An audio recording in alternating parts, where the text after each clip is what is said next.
Hello बच्चों, in this video lecture, I will explain matter in our surroundings, complete chapter in one video. आप video के अंत तक बने रहिएगा और अपना नोटबुक और पेन निकालिए और एक एक पॉइंट्स को नोट करते जाइएगा। ऐसा क्यों? For better understanding you must write your own notes. जब आप अपने नोट्स बनाएंगे तो आपको एक अलग आनंद मिलेगा और सारा चैप्टर आप याद कर पाएंगे, समझ पाएंगे बहुत अच्छे तरीके से। सबसे पहले इस चैप्टर में हमें क्या डिस्कस करना है? मैटर। और मैटर को हम पदार्थ भी कहते हैं। क्या कहते हैं? मैटर को हम पदार्थ कहते हैं हिंदी में। यानी कि पदार्थ मीन्स यानी कि हमारे आसपास जो भी कुछ है, इस संसार में जो भी कुछ आपके आसपास है या हमारे जो भी आसपास है, वो सब क्या है? सब मैटर है, सब पदार्थ। यानी कि anything around us which has mass and occupy space is known as matter. उसे हम मैटर कहते हैं, जो भी हमारे आसपास। अब आपको देखिए, मैं इस मार्कर से लिख रहा हूं। मार्कर क्या है? मैटर। मार्कर के अंदर क्या है? इंक, वो भी मैटर है। कहां लिख रहे हैं? बोर्ड पे लिख रहे हैं, बोर्ड भी मैटर है। और जिससे मैं रिकॉर्डिंग कर रहा हूं, कैमरा, वो भी क्या है? वो भी मैटर है। अब कैमरा किस पे लगा हुआ है? ट्राइपॉड पे, वो भी मैटर है। उसके साथ मैंने माइक लगा रखा है, वो भी मैटर है। तो आप क्या कहेंगे? Anything around us which occupy space, which occupies space and has mass is known as matter. Occupy space means that is they have volume. अगर उसने स्पेस को ऑक्यूपाई किया है, occupy space means that is they have volume. यानी कि आपके आसपास जो भी कुछ है स्पेस को ऑक्यूपाई करेगा तो वॉल्यूम भी होगा और उसमें मास भी होगा। सब कैसे क्लासिफाई किए जाएंगे? As a matter. और आप क्या कह सकते हैं? Matter is made up of extremely small particles. बहुत छोटे छोटे पार्टिकल्स से मिलकर बना है मैटर। और एग्जांपल देखिएगा, आप कह सकते हैं वाटर।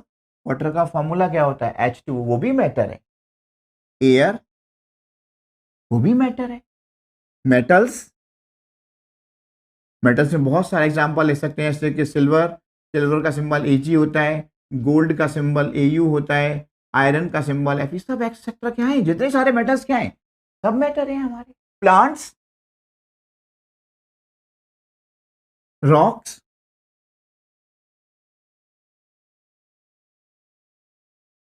जो भी कुछ दिख रहा है, आप चेयर, बुक, टेबल एक्सेट्रा, सब क्या है? मैटर है। लेकिन एक सोचने वाला सवाल कहता है, क्या हम इसको भी मैटर में क्लासिफाई कर सकते हैं? जैसे हमने कहा thoughts, ideas, friendship, shadow, love, manner. अब मैनर भी दो हो सकते हैं, गुड मैनर और bad manner. Taste, smell etcetera. क्या इनको भी क्लासिफाई किया जा सकता है? Are considered as matter, are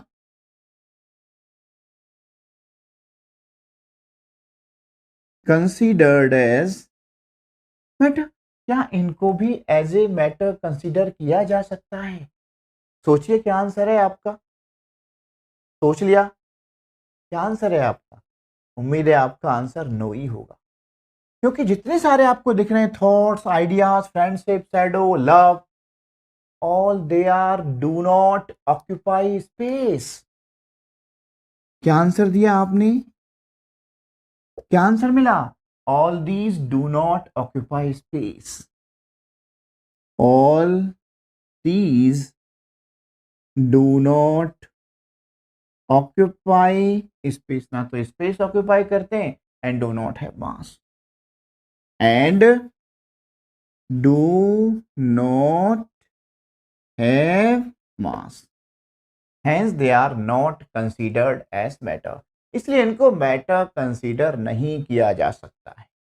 ना तो उनमें स्पेस है जब स्पेस को ऑक्यूपाई नहीं कर रहे तो उनमें वॉल्यूम भी नहीं होगा, और वॉल्यूम भी नहीं है और मास भी नहीं है, स्पेस ऑक्यूपाई नहीं कर रहे, तो that's why they are not considered as matter. Thoughts है, लव है, हेट है, इनमें कोई स्पेस थोड़ी होती। तो आप याद रखिएगा कि मैटर क्या है? Anything around us which has mass, occupies space, is known as matter। उसे ही हम मैटर कहें। क्लियर है बात? और मैटर किससे में गुना है? Extremely small particle. और बेसिकली मैटर को हम दो कैटेगरी में क्लासिफाई कर सकते हैं, एक फिजिकल क्लासिफिकेशन और एक केमिकल क्लासिफिकेशन। ये डिस्कस करेंगे आपके साथ अभी। फिजिकल क्लासिफिकेशन में मैटर को तीन कैटेगरी में क्लासिफाई किया जा सकता है, सॉलिड्स, लिक्विड्स एंड गैसेस। और अदर टू स्टेट्स और होते हैं, प्लाज्मा और बीईसी। हम बहुत डिटेल में आपके साथ ये डिस्कस भी करेंगे, लेकिन सबसे पहले हम डिस्कस करेंगे कैरेक्टरिस्टिक्स ऑफ मैटर कि क्या क्या कैरेक्टरिस्टिक्स हैं। तो आप वीडियो के एंड तक बने रहिएगा और एक एक पॉइंट को नोट करते जाइएगा। नोट कीजिए fast.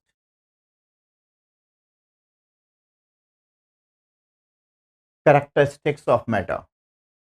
First point, matter is made up of small particles and the particles of matter have space between them। यानी कि कोई भी मैटर छोटे छोटे पार्टिकल से मिलके बना है और उनके बीच में स्पेस भी है। लेकिन आप इस बात को कैसे एक्सेप्ट करेंगे कि matter is made up of small particles and there space between them? तो उसको हम एक एक्टिविटी की हेल्प से डेमोन्स्ट्रेट करते हैं, और आप इस बात को एक्सेप्ट करना पड़ेगा कि ये बात बिल्कुल ट्रू है। देखिएगा मेरे साथ। अभी हमने एक बीकर लिया,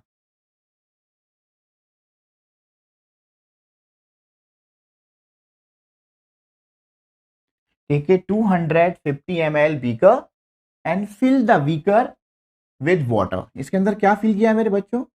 water. Water and mark the level of water. और आपने एक लेवल लगा दिया, मेंशन कर दिया कि इसमें इतना वाटर आपका फिल है। अब क्या किया आपने? इसके अंदर डिसॉल्व द शुगर, और आपने इसमें ऐड किया 20 ग्राम शुगर, अप्रॉक्स लगभग 20 ग्राम शुगर लिया, इसमें डिसॉल्व किया with the help of glass rod. आपने ग्लास रॉड ली और ग्लास रॉड के हेल्प से, एक ग्लास रॉड है,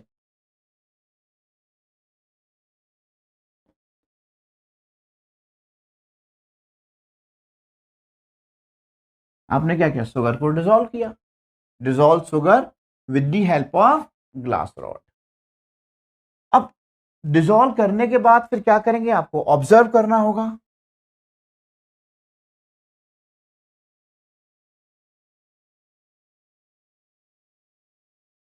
और हमने ऑब्जर्व करने के बाद क्या देखेंगे? लेवल को चेक करेंगे। क्या चेक करना है? Observe the change in water level.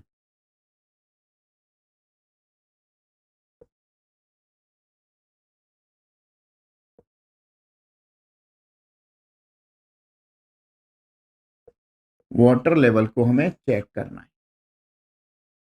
और आप ये एक्टिविटी अपने आप घर पे भी डेमोन्स्ट्रेट कर सकते हैं।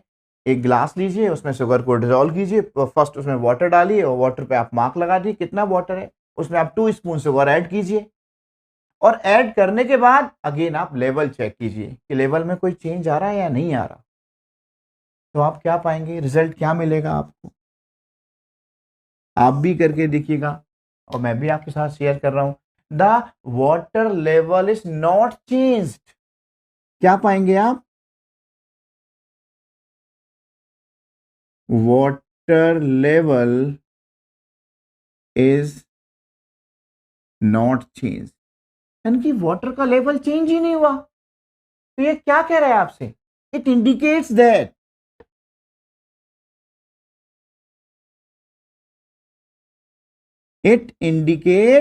दैट ये किस बात को इंडिकेट कर रहा है?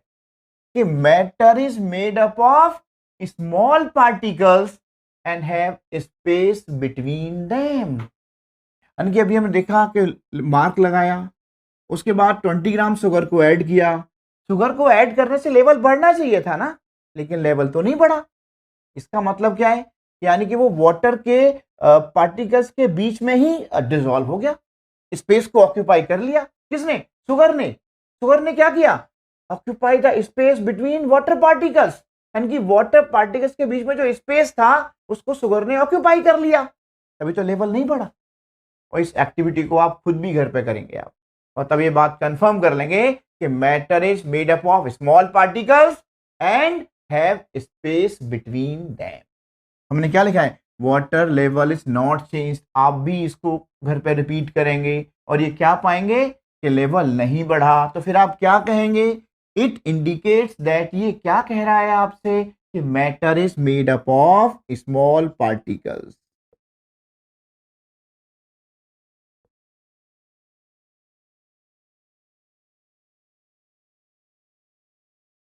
and small particles and have space between them.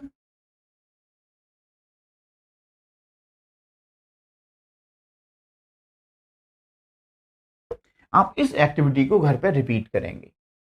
आप शुगर के साथ रिपीट कर सकते हैं, ग्लूकोज के साथ रिपीट कर सकते हैं, सॉल्ट के साथ भी कर सकते हैं। जो हाईली सॉल्युबल सॉल्ट्स होंगे किसी को भी आप डिसॉल्व करके ये बात चेक कर सकते हैं, क्या मैटर छोटे पार्टिकल से मिलकर बना है क्या। Third point, the particles of matter are constantly moving. Matter के जो पार्टिकल्स हैं वो कॉन्स्टेंटली मूव करते रहते हैं, लेकिन इस बात को भी आप कैसे एक्सेप्ट करेंगे। हमने कहा आपने आप बीकर लिया, बीकर में पानी लिया, तो आप कहेंगे सर पानी तो कहीं नहीं मूव कर रहा है, उसके पार्टिकल्स तो मूव नहीं कर रहे, आपको दिखाई भी नहीं देंगे। लेकिन देखिएगा हम उसको डेमोन्स्ट्रेट करते हैं with the help of activity, और आप भी घर पर रिपीट कर सकते हैं। हमने क्या किया, टेक ए 250 ml बीकर, एक बीकर लिया और बीकर में क्या लिया 250 ml बीकर, और इसमें हमने वो वाटर लिया, ठीक, and add approx 100 ml water. आपने क्या किया, इसमें 100 ml वाटर लिया, ओके। अब इसमें क्या किया आपने, add few drops and add few crystals of copper sulphate, add few crystals of copper sulphate का फॉर्मूला होता है CuSO4 इनटू वाटर, वाटर में डिसॉल्व कर दिया। कॉपर सल्फेट का जो कलर है वो ब्लू कलर होता है। जब आप इसके क्रिस्टल इसमें ऐड करेंगे, मैं बता रहा हूं आपको, ब्लू कलर होता है। जब आपने कॉपर सल्फेट के क्रिस्टल इसमें ऐड किए, मेरे पास ये ग्रीन कलर है, लेकिन कॉपर सल्फेट का कलर याद रखना आप ब्लू कलर होता है। कैसा कलर होता है मेरे बच्चों, इसका ब्लू कलर, कॉपर सल्फेट। तो after 2 minutes later you will observe that, क्या पाते हैं आप, the whole beaker turns blue. पूरा बीकर कैसा हो जाता है, ब्लू कलर का हो जाता है। आफ्टर 2 minutes लेटर हमने ऑब्जर्व किया और क्या पाया, हमने इस बात को ऑब्जर्व किया, क्या ऑब्जर्व किया, water in the whole beaker, water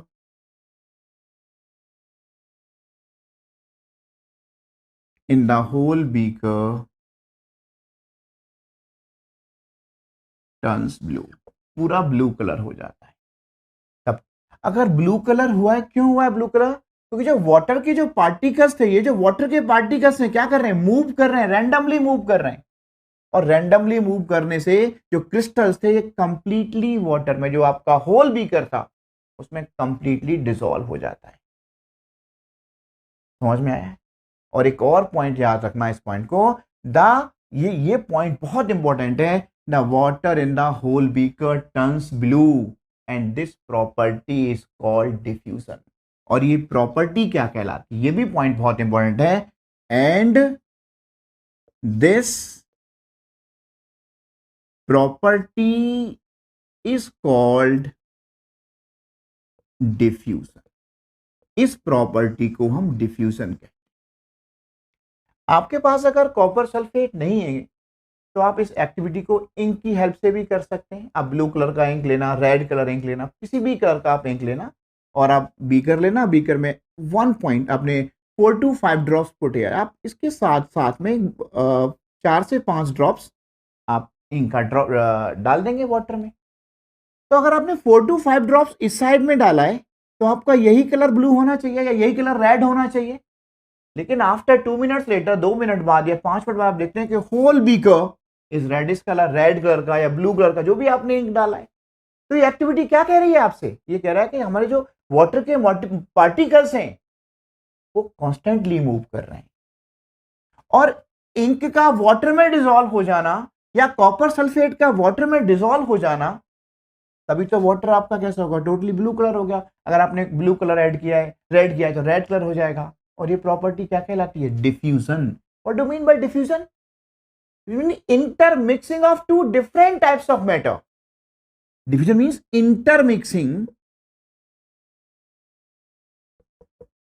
intermixing of two different types of matter on their own is known as diffusion।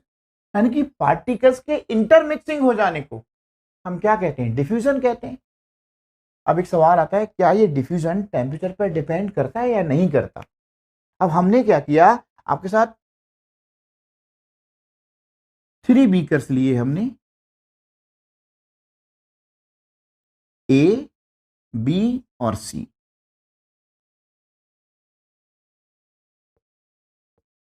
ए में कोल्ड वाटर है, वाटर का फॉर्मूला H2O, बी में नॉर्मल वाटर है, और ये आपका hot water.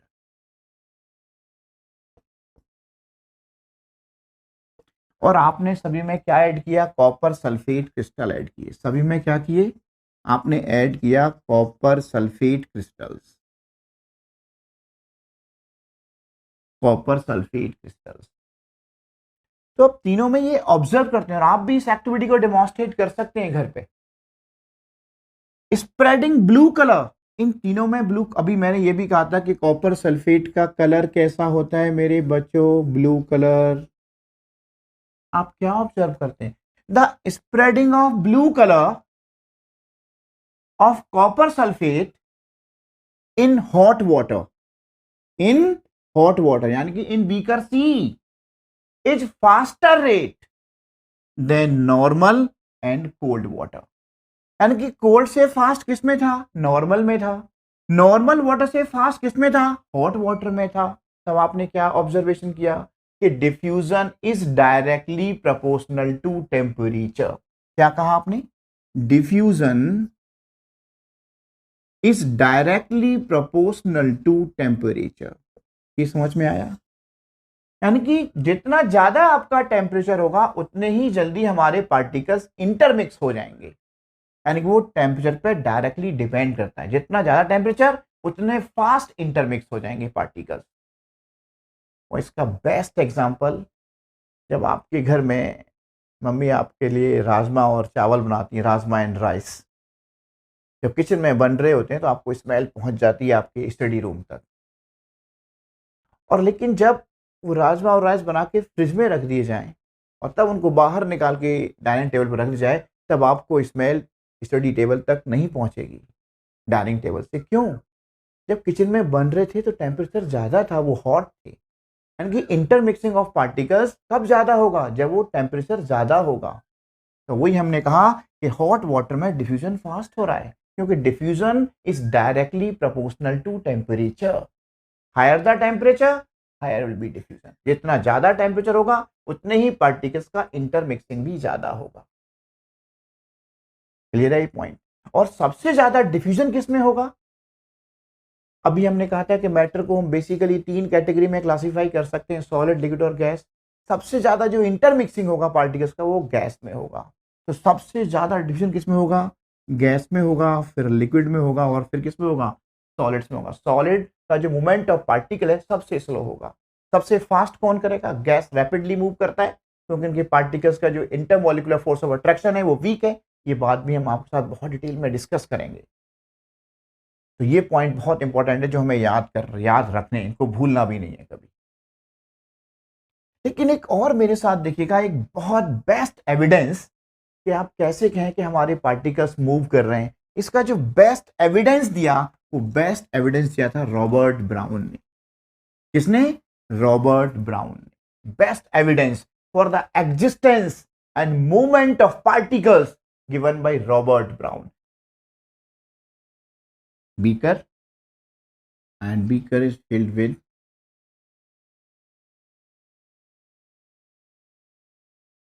half filled with water. And pollen grain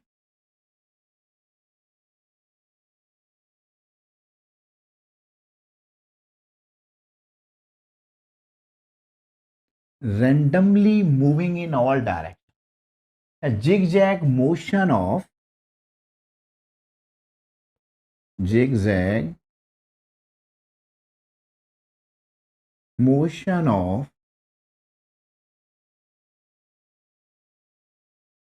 pollen grain.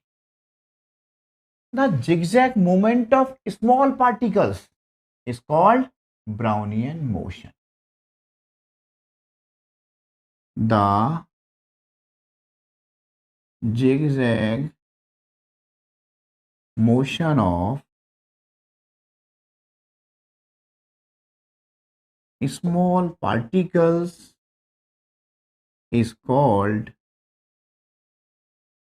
Brownian motion. हम क्या कहेंगे? Brownian motion. And this was given by, इसका जो मैंने अभी बताया था, best evidence for the existence and movement of particles was given by, वो साइंटिस्ट कौन थे? Robert brown.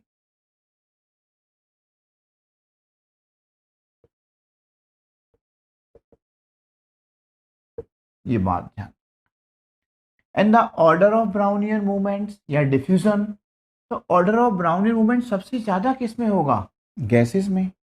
उससे कम किस में होगा? लिक्विड में. और सबसे कम किस में होगा? सॉलिड में. Gases diffuse rapidly.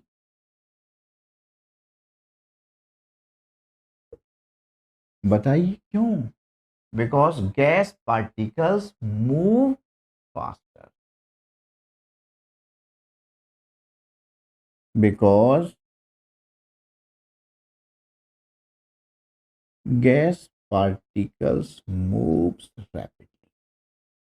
वो फास्ट मूव करते. और एग्जांपल्स ले सकते हैं आप डिफ्यूजन का या ब्राउनिंग मूवमेंट्स का. Smell of perfumes vapour in air. और बेस्ट एग्जांपल आप डेली लाइफ का देख सकते हैं, smell of LPG.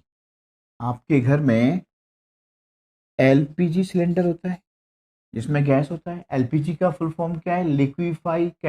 Liquefied petroleum gas. The leakage of LPG in our homes detected due to diffusion. Again सुनिएगा.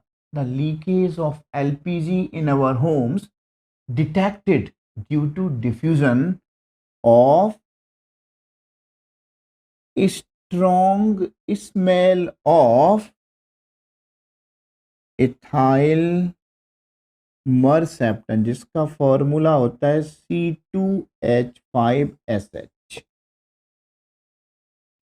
एलपीजी में कोई स्मेल नहीं होता, स्ट्रॉन्ग स्मेल नहीं होता, इसलिए हम उसमें क्या ऐड करते हैं? Ethyl mercaptan. क्यों ऐड करते हैं?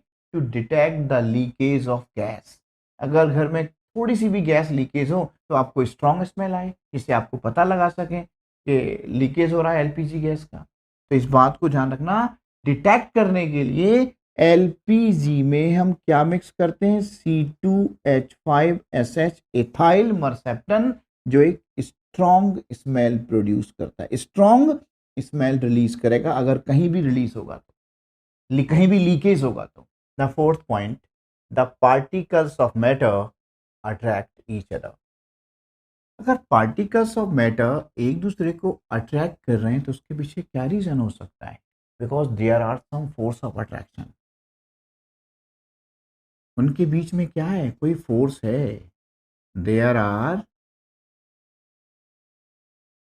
सम फोर्स ऑफ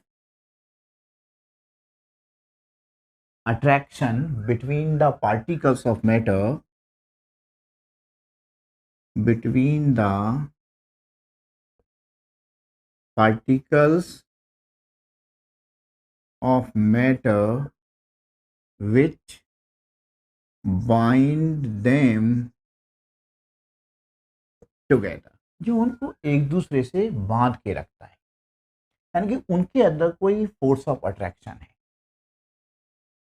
इस बात को आप इस तरीके से समझ सकते हैं कि हम एक पीस ऑफ, हमने पीस लिया, एक चौक का पीस लिया, एक हमने रबर बैंड और एक आयरन नेल ले लिया। हमने कोशिश की break them by cutting, hammering and stretching, यानी कि हमने चौक को कोशिश की कट करने की, रबर बैंड को स्ट्रेच किया और आयरन नील को आपने हैमर से तोड़ने की कोशिश की। इट इज ऑब्जर्व दैट, ये हमने पाया कि iron nail does not break. ये सब तो टूट जाएगा, रबर बैंड स्ट्रेच हो जाएगा, चौक भी रबर बैंड भी, लेकिन आयरन बैंड के साथ सॉरी आयरन नेल के साथ क्या हुआ? Iron nail does not break at all even with a large force, यानी कि आयरन नेल आपका आसानी से ब्रेक नहीं हुआ या नहीं टूटा। क्यों? Due to the strong force of attraction compare to chalk and rubber band, यानी कि रबर बैंड और चौक के कंपैरिजन में आयरन नेल में स्ट्रॉन्ग फोर्स ऑफ अट्रैक्शन था। समझ में आ रहा है नहीं आ रहा? क्या रीजन है? Due to the strong intermolecular force of attraction between the iron nail particles, यानी कि उनके आयरन नेल के जो पार्टिकल्स थे या उनके एटम्स थे उनमें स्ट्रॉन्ग फोर्स था। तो अब रिजल्ट क्या कहता है? आपने फिर इससे क्या ऑब्जर्व किया? आपने इसका क्या कंक्लूजन निकाला? रिजल्ट ये कहता है particles in matter are held by some forces.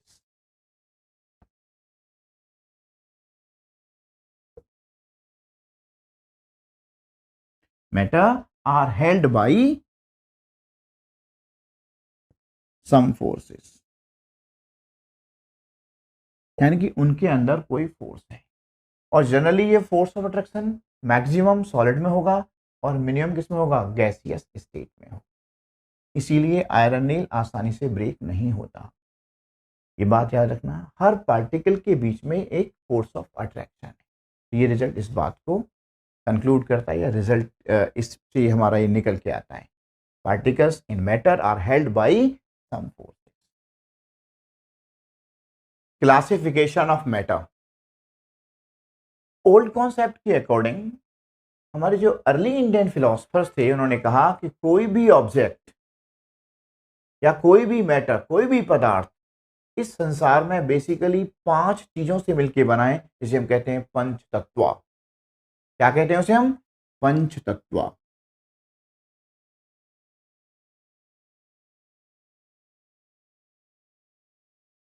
क्या कहा उन्होंने? Early Indian philosophers classified the matter into 5 basic elements called the panch tattva. और वो 5 बेसिक एलिमेंट्स कौन है? Air, water, earth, sky and fire. उन्होंने क्या कहा कि कोई भी ऑब्जेक्ट, कोई matter, anything in this world made up of these 5 basic elements, और उसका क्या नाम दिया? पंच तत्व।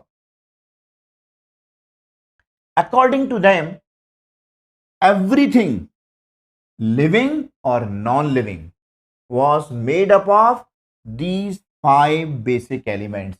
इन 5 बेसिक एलिमेंट से ही मिलके बनाए। अगेन रिपीट करता हूं, early Indian philosophers classified matter into 5 basic elements, air, water, earth, sky and fire, called the panch tattva. लेकिन हमारा जो मॉडर्न अप्रोच है, what means in chemistry substances can be classified या distinguished by 2 types of properties। वो 2 types of properties कौन सी हैं? Physical properties and chemical properties. अगर matter का क्लासिफिकेशन किया जाए on the behalf of physical properties, तो आप क्या कहेंगे? Physical classification. फिजिकल क्लासिफिकेशन, और classification on the behalf of chemical properties, that one is called chemical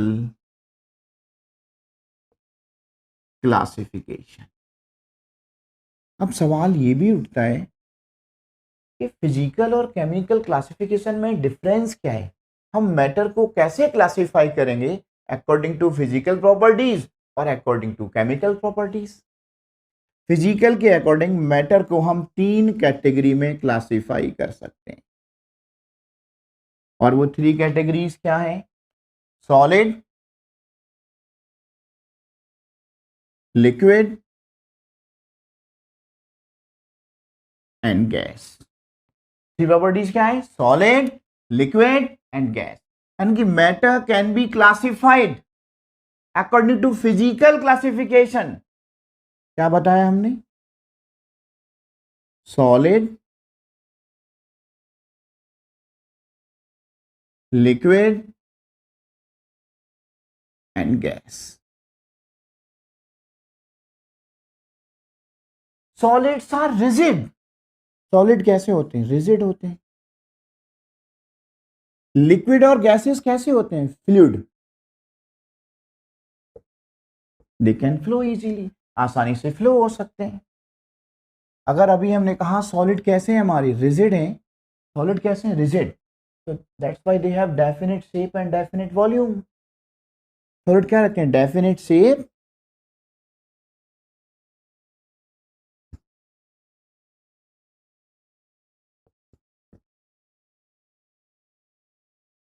and definite volume. Rigid means they have definite shape, definite volume, and their particles vibrate only their mean position या about their mean position. अगर आप object को hit करते हैं, ठीक है, board है, hit करते हैं, सॉलिड स्टेट है। बोर्ड कैसा है? सॉलिड है ना। जब आपने हिट किया तो क्या कहता है? इसके जो पार्टिकल्स हैं वाइब्रेट करेंगे अबाउट देयर मीन पोजिशन, कि अपनी ही पोजीशन में वाइब्रेट करेंगे, एक प्लेस को छोड़ के दूसरे प्लेस तक नहीं जाएंगे पार्टिकल्स। तो that's why solids are rigid. जब वाइब्रेट नहीं करेंगे, अपने पोजीशन को छोड़ के नहीं जाएंगे, तो क्या होगा? उनका डेफिनेट शेप भी होगा और डेफिनेट वॉल्यूम भी होगा। Liquid indefinite shape and definite volume and assume the shape of container. Gas indefinite shape and indefinite volume. एक और मेन पॉइंट याद करना पड़ेगा हमें कि हम फिजिकल क्लासिफिकेशन के अकॉर्डिंग मैटर को 2 कैटेगरी में और क्लासिफाई कर सकते हैं, और वो 2 कैटेगरी कौन सी हैं? Plasma and BEC. Plasma is the 4th state of matter and BEC 5th state of matter. Number 1 solid, number 2 liquid, and number 3 gas. And 4th and 5th plasma and BEC. Plasma is the 4th state of matter और BEC का full form होगा Bose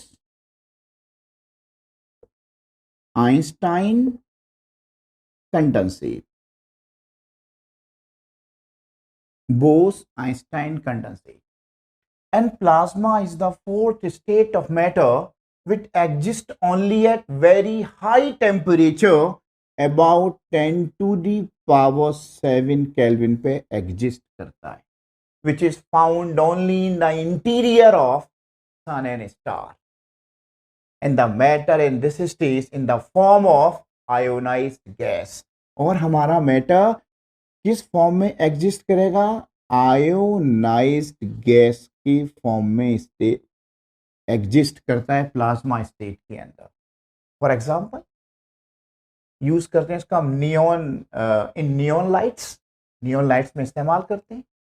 particles are in the form of ionized gas के form में होंगे। जैसे हम कह सकते हैं फ्लोरोसेंट ट्यूब है हमारा, और पहले टीवी भी आता था, कहते थे हम प्लाज्मा टीवी है। उसका जो नाम था किसके ऊपर पड़ा था? प्लाज्मा स्टेट के ऊपर नाम पड़ा था। अभी हमने कहा फिजिकल क्लासिफिकेशन के according matter can be classified 3 stage, solid, liquid and gas, and other 2 states are plasma and BEC. Plasma 4th state है और BC fifth state of matter है, और BC का फुल फॉर्म क्या है? Bose Einstein condensate. और इसका यूज क्या है प्लाज्मा का? भी हम बात कर रहे थे नियॉन लाइट्स में। यूजेस कहाँ है इसका? Neon lights,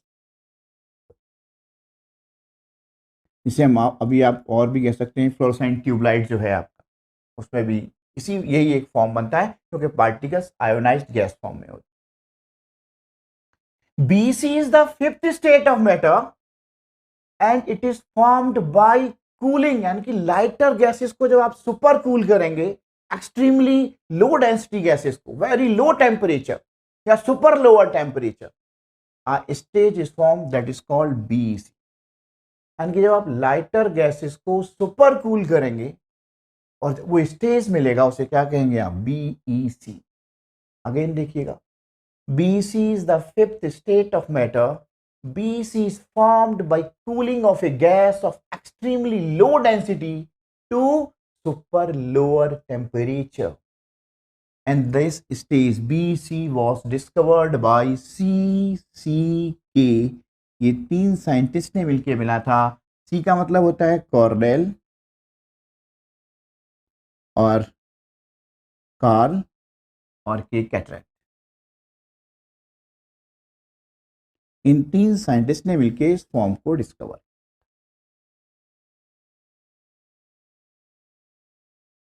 next one, according to chemical classification matter can be classified into 2 categories. उसको हम 2 कैटेगरी में क्लासिफाई कर सकते हैं। वो 2 कैटेगरी कौन सी होंगी जिन्हें हम आगे डिस्कस करेंगे नेक्स्ट चैप्टर में, that is mixture and pure substance. According to chemical classification matter को आप 2 कैटेगरी में क्लासिफाई कर सकते हैं, mixture and pure substances.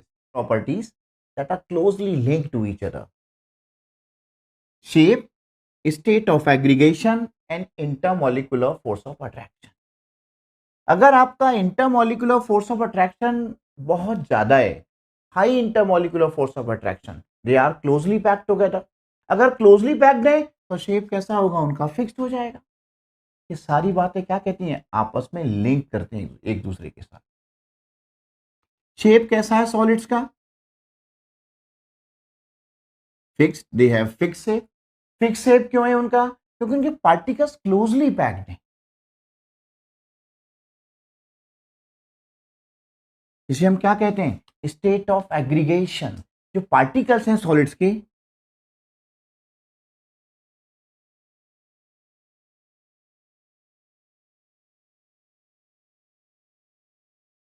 closely packed together, particles closely packed, the particles mostly closely packed together, particles mostly closely packed together। एक दूसरे बिल्कुल closely packed है। क्लोजली पैक्ड क्यों है? Because they have the high intermolecular force of attraction. क्योंकि इनका जो intermolecular force of attraction है वो कैसा होगा? मैक्सिमम। जब intermolecular force of attraction maximum है तभी पार्टिकल्स क्या दिख रहे हैं आपस में? ये क्लोजली पैक्ड है। इनके बीच में जो लगने वाला फोर्स है वो क्या कहलाएगा? इंटरमॉलिक्यूलर फोर्स कहलाएगा। अगर ये एटम है तो 2 एटम के बीच में लगने वाला फोर्स क्या कहलाएगा? इंटर एटॉमिक फोर्स कहलाएगा। और 2 पार्टिकल्स के बीच में लगने वाला फोर्स क्या कहलाएगा? इंटर पार्टिकल फोर्स कहलाएगा। तो सॉलिड्स का intermolecular, inter particle, inter atomic जो फोर्स ऑफ अट्रैक्शन है बहुत स्ट्रॉन्ग है। Due to the higher intermolecular force of attraction they are closely packed. तो कैसे हैं? क्लोजली पैक्ड हैं। अगर वो क्लोजली पैक्ड हैं तो उनका शेप कैसा होगा? फिक्स शेप एक्वायर करेंगे। कौन? Solids acquire a fix shape. लेकिन एक और सवाल आता है बच्चों के मन में आता है कभी कभी कि sir sugar and salt kept in different container, एक बच्चों को बड़ा सवाल आता है कि सर बताइए उनका शेप फिक्स क्यों नहीं होता? Sugar and salt.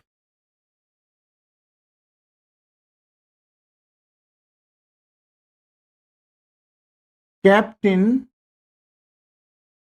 different container takes their shape, वो उसी का शेप ले लेते हैं। takes their shape। बच्चों के मन में सवाल आता है ये, would you mind that the shape of each individual, सुनिएगा मेरे साथ ध्यान से, the shape of each individual crystal is fixed। उसने उस जार का या उसका कप का या उसका जो आपने बीकर लिया उसका शेप तो एक्वायर कर लिया शुगर ने या सॉल्ट ने, बट इस बात को ध्यान रखिएगा the sugar of each individual crystal is fixed, वो चेंज नहीं होगा। तो दैट्स वाई आप कह सकते हैं सॉलिड्स हैव फिक्स्ड शेप। आपके मन में जो डाउट आया था वो भी दूर हो गया होगा। फिक्स शेप क्यों एक्वायर किया? Because they have the high intermolecular force of attraction. High intermolecular force of attraction से स्टेट ऑफ एग्रीगेशन क्या हुआ? The particles closely packed together. Particles आपस में एक दूसरे के बिल्कुल नजदीक आ गए, क्लोजली पैक्ड हो गए। एक और बात सवाल, एक और सवाल आता है कभी कभी, अगर आप रबर बैंड को स्ट्रेच करेंगे तो उसका शेप तो चेंज हो जाएगा। शेप चेंज हो रहा है कब? व्हेन इट स्ट्रेच्ड, जब आप इसको स्ट्रेच करते हैं, स्ट्रेच करने पर होगा, otherwise they have a fixed shape, उनका शेप फिक्स्ड होगा। नेक्स्ट पॉइंट बात करते हैं लिक्विड्स के केस में क्या होगा।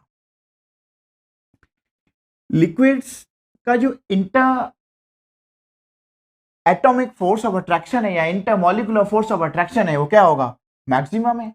इसमें क्या होगा? लेस देन सॉलिड्स होगा, less than solids.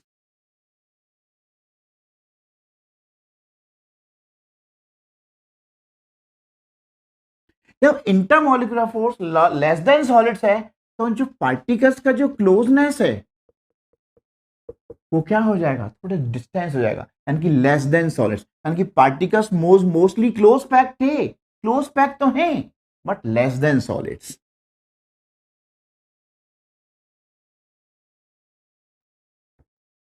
Less than solid and intermolecular interatomic force of attraction less than solid. Shape की बात कहेंगे तो शेप कैसा है इनका? फिक्स्ड है या नॉट फिक्स्ड है? Not fixed. And assume the shape of container, not fixed and assume the shape of container. Suppose आपने वाटर लिया, वाटर को आपने ग्लास में डाला तो उसका शेप ग्लास के शेप एक्वायर कर लेगा। बीकर में डालेंगे, बीकर का शेप एक्वायर कर लेगा। बोतल में डालेंगे, बोट का शेप एक्वायर कर लेगा। जिस कंटेनर में आप डाल देंगे लिक्विड उसी शेप को एक्वायर कर लेगा। तो क्या लिखा है? Not fixed and assume the shape of container, container के शेप को ऑक्यूपाई कर लेता है। नेक्स्ट पॉइंट हम बात करते हैं आपके साथ गैसेस के रिगार्डिंग। अभी हमने कहा इंटरमोलिकुलर फोर्स लेस देन, यहां पे तो इंटरमोलिकुलर फोर्स कैसा होगा? नेग्लिजिबल होगा ही नहीं, बिल्कुल ना के बराबर। इंटरमोलिकुलर फोर्स कैसा है? नेग्लिजिबल, ना के बराबर है। अगर intermolecular force of attraction is very less या वेरी वेरी लेस तो स्टेट ऑफ एग्रीगेशन क्या होगा पार्टिकल्स का? अभी हमने क्या कहा? Particles very farther to each other, very much farther, very much farther from each other. क्यों? Because they have negligible या very very less intermolecular force of attraction, interatomic force of attraction. Next, gases का shape क्या होगा? Not fixed। ये भी क्या होगा? Not fixed and assume the shape of container. ये भी कंटेनर का शेप ऑक्यूपाई कर लेगा by occupying whole of the space. not fixed and assume the shape of container by occupying the whole of the space available to them. जितना space मिलेगा completely fill कर देगा। जैसे हम बात करें, आपके पास एलपीजी सिलेंडर है घर में होगा, उसमें अगर 1 kg गैस है तब भी पूरे सिलेंडर को फिल करेगा, 2 kg है तब भी अवेलेबल स्पेस को फिल कर देता है। तो गैस क्या कहते हैं, assume not fixed and assume the shape of container by occupying whole of the space available to them. Compressibility of solids, almost nil, solids को कंप्रेस नहीं किया जा सकता, ऑलमोस्ट नील बट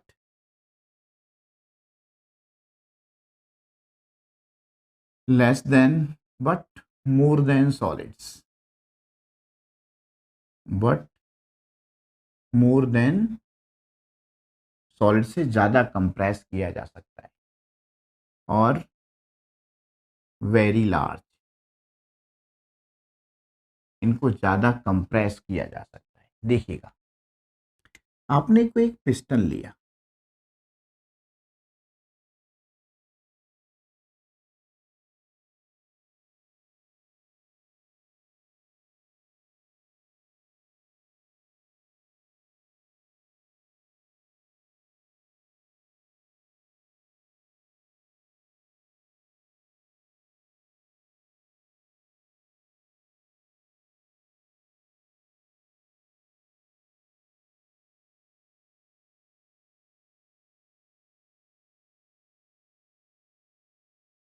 ये क्या है, पिस्टन है।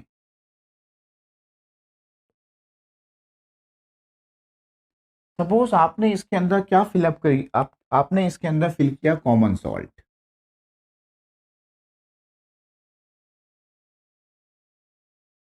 That can not B compress, उसको कंप्रेस नहीं किया जा सकता।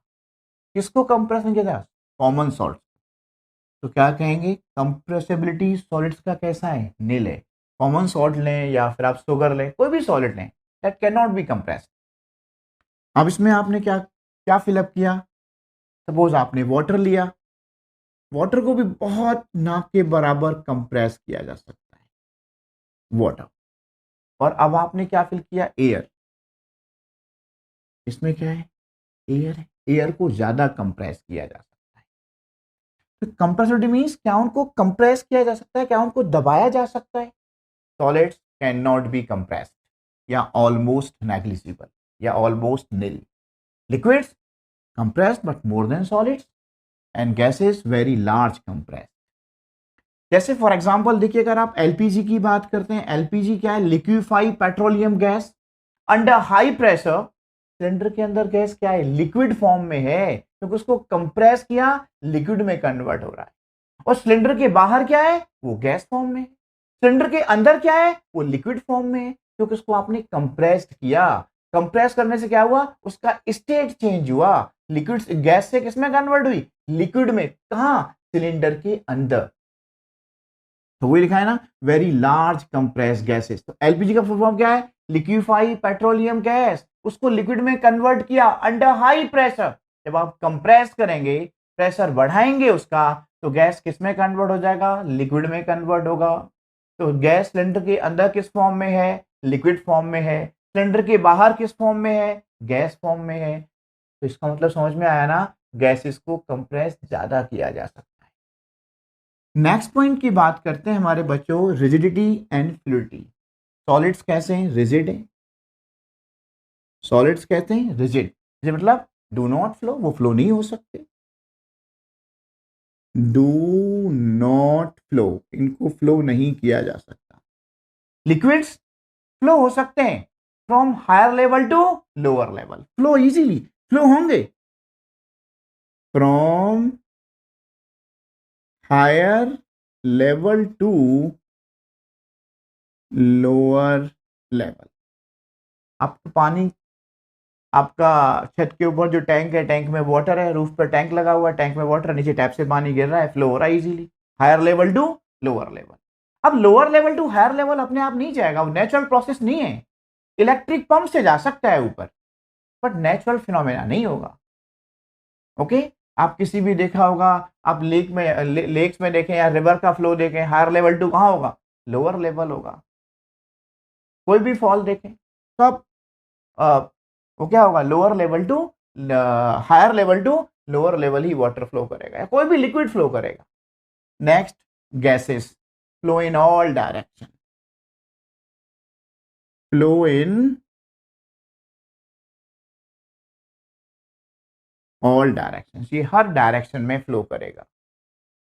समझ में आ रहा है? ये exert pressure walls of the container and flow in all direction. Next point discuss करते हैं आपके साथ हम डिफ्यूजन, और ये हमने पहले भी डिस्कस किया है अभी आपके साथ। What do mean by diffusion? Diffusion is the property of intermixing of two different types of matter. Diffusion means intermixing of two different types of matter. Their own, on their own is known as diffusion. जैसे ink को water में मिलाया, diffusion है। Copper sulphate को water में मिलाया, diffusion है। Sugar को आपने सॉल्ट में मिलाया, वो भी क्या है? डिफ्यूजन है। डिफ्यूजन क्या है? Intermixing of two different types of matter. क्या ये भी कह सकते हैं कि diffusion is the property of matter which is based on the motion और मूवमेंट ऑफ इट्स पार्टिकल्स। सबसे ज्यादा मूवमेंट किसका होता है? किसमें होगा? गैसेस में, फिर लिक्विड्स में, फिर सॉलिड्स में होगा। और आपको याद होगा डिफ्यूजन के बारे में हमने बताया था, the best evidence for the existence of movement of particles was given by Robert brown. उन्होंने क्या किया? एक वाटर लिया, और वाटर में क्या किया? वाटर के अंदर क्या लिया? एक सीड लिया। किसका सीड लिया? पोलन ग्रेन का। उसको सीड को लिया, ऐसे वो देखा वो जिगजैग मोशन में मूव कर रहा है, पोलन ग्रेन। किसी पार्टिकल्स के जिगजैग डायरेक्शन में मूव करने को क्या कहते हैं आप? Brownian motion. The zigzag movement of small particles is called Brownian motion.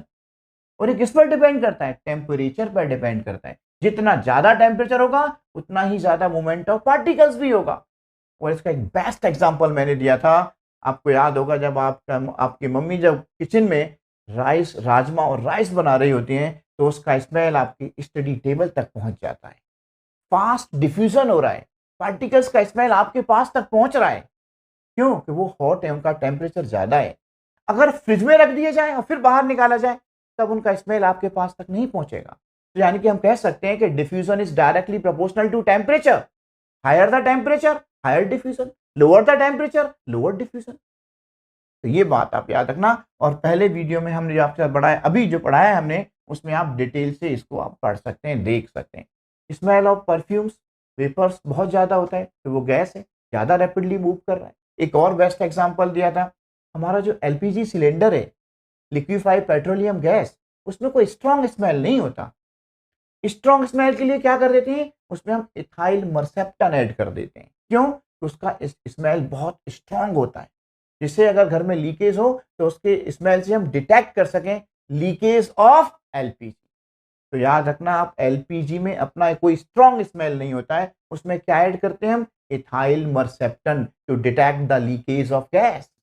ये किसका एग्जांपल है? डिफ्यूजन का। बेस्ट एग्जांपल है डिफ्यूजन का। तो सबसे ज्यादा डिफ्यूजन किसमें होगा?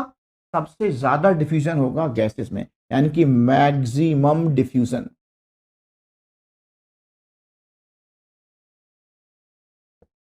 किसमें होगा? गैसेस में। इसमें क्या होगा? Less than gases. और solids generally do not diffuse, generally do not diffuse नहीं होती। तो सबसे ज्यादा डिफ्यूजन, ऑर्डर की बात की जाए तो सबसे ज्यादा डिफ्यूजन किसमें, सबसे कम डिफ्यूजन किसमें होगा? सॉलिड में। उससे ज्यादा किसमें होगा डिफ्यूजन? आपका लिक्विड में। और उससे ज्यादा किसमें होगा? गैसेस सबसे ज्यादा डिफ्यूज होंगे। Kinetic energy of the molecules, kinetic energy of the molecules यानी कि जो मूवमेंट ऑफ पार्टिकल्स है, वो सबसे ज्यादा किसमें होगा, सबसे कम किसमें होगा, और सबसे ज्यादा क्यों किसमें होगा? अब आपको मालूम है कि सॉलिड के पार्टिकल्स तो क्लोजली पैक्ड हैं, तो उनके पार्टिकल्स का मूवमेंट तो होगा ही नहीं। तो सबसे लेस, सबसे कम kinetic energy of the molecules किसका होगा? सबसे कम मॉलिक्यूल्स किसके मूव करेंगे सॉलिड्स की। तो सबसे ज्यादा काइनेटिक एनर्जी किसका होगा? ऑर्डर लिख रहा हूं मैं आपके साथ, गैस, फिर लिक्विड एंड सॉलिड। ये क्या है? Order of the kinetic energy of the molecules. सबसे ज्यादा किसमें है? गैसेस में, फिर लिक्विड्स में, फिर सॉलिड में होगा काइनेटिक एनर्जी। और एक और बात ध्यान रखना, kinetic energy of the particles directly proportional to temperature. जितना ज्यादा टेम्परेचर होगा उतने ही ज्यादा पार्टिकल्स मूव करेंगे।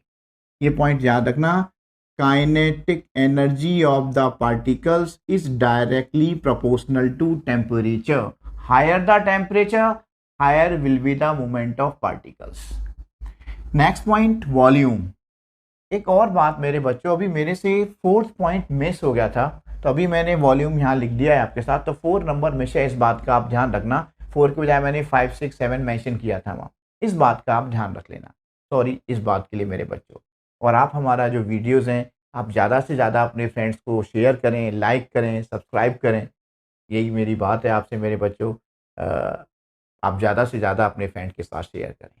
धन्यवाद बच्चों। वॉल्यूम की बात करते हैं। सॉलिड्स का वॉल्यूम कैसा होता है? डेफिनेट वॉल्यूम एक्वायर करते हैं। कैसा होगा? They have definite volume. Liquids also have definite volume and gases indefinite volume. Indefinite volume and acquire the and assume the volume of container, या acquire the volume of container and assume the volume of container।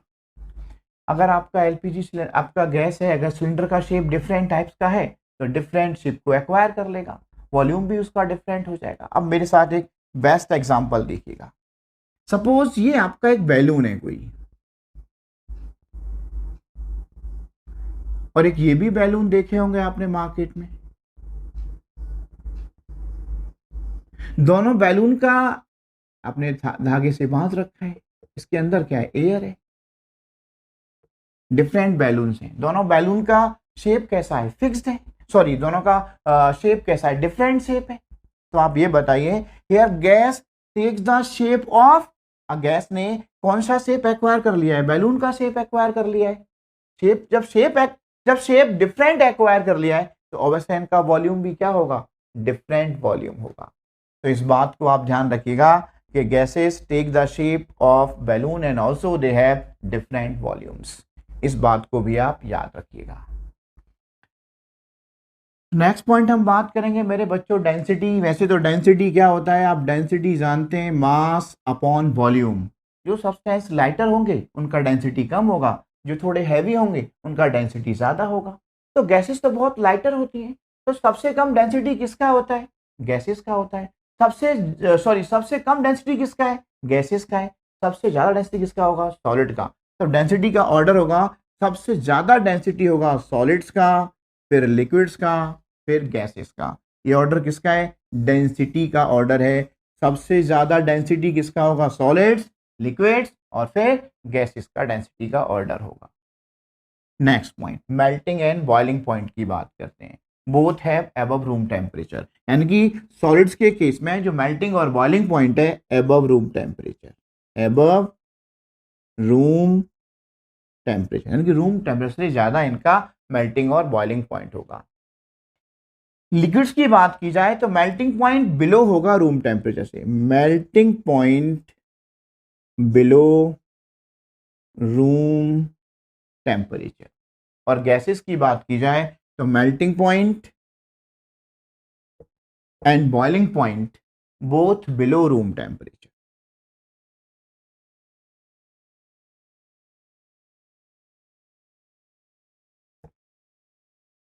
Interconversion of states of matter. States of matter, solid, liquid and gas. And interconversion means इनके जो forms हैं, basically जो main forms हैं matter के, solid, liquid and gas, उसके एक form को दूसरे फॉर्म में चेंज करना क्या कहलाएगा? Inter conversion of states of matter, यानी कि सॉलिड को किसमें चेंज करना, लिक्विड में, solid state change to liquid, liquid change to gas, gas change to liquid, and liquid change to solid, and solid directly into gas, and gas directly into solid. That one is called inter conversion of states of matter, यानी कि matter का one form change into other form, that is called inter conversion of states of matter. अब सवाल ये उठता है कि हम वन फॉर्म को दूसरे फॉर्म में कैसे चेंज कर सकते हैं. चेंज कर सकते हैं by the change of temperature और चेंज ऑफ प्रेशर, और बोथ या दोनों में चेंज करके चेंज लाए हम. तो देखिए मेरे साथ अभी, the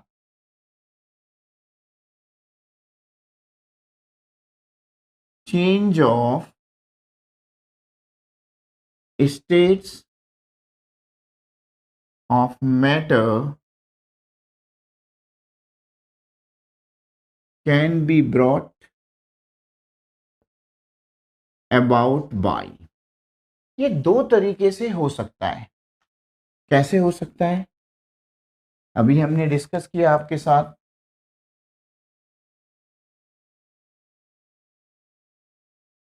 by the change of temperature or by the change of pressure. हम टेम्परेचर में चेंज लेके आए या प्रेशर में, और दोनों ही प्रोसेस से आप क्या कर सकते हैं, मैटर के वन फॉर्म को अनदर फॉर्म में कन्वर्ट कर सकते हैं, चेंज कर सकते हैं, या और बोथ, हम दोनों में ही चेंज लेके आ जाए. Change of states, sorry, the change of temperature. The change of temperature means या तो हम टेम्परेचर को इंक्रीज करें या डिक्रीज करें, तो आपका मैटर का फॉर्म चेंज हो सकता है.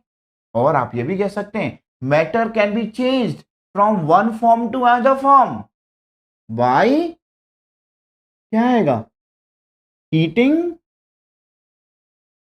और cooling. Heating means by increasing the temperature, cooling means by decreasing the temperature. States of matter can be changed. Or next one, by change of pressure, same here, by increasing of pressure or decreasing of pressure. और आप जानते हैं, आप एक बहुत popular example, water exist in all three states of matter. Water liquid form में water exist करता है, सॉलिड फॉर्म में आइस के फॉर्म में एग्जिस्ट करता है, और वेपर फॉर्म में भी एग्जिस्ट करता है. आप बॉइल करेंगे वाटर को, यानी कि गैस फॉर्म में भी एग्जिस्ट करता है. तो water exist in all three states of matter, solid, liquid and gas. अभी मेरे साथ एक और बार देखिएगा, अभी हम बात कर रहे थे इंटर कन्वर्जन के regarding solid,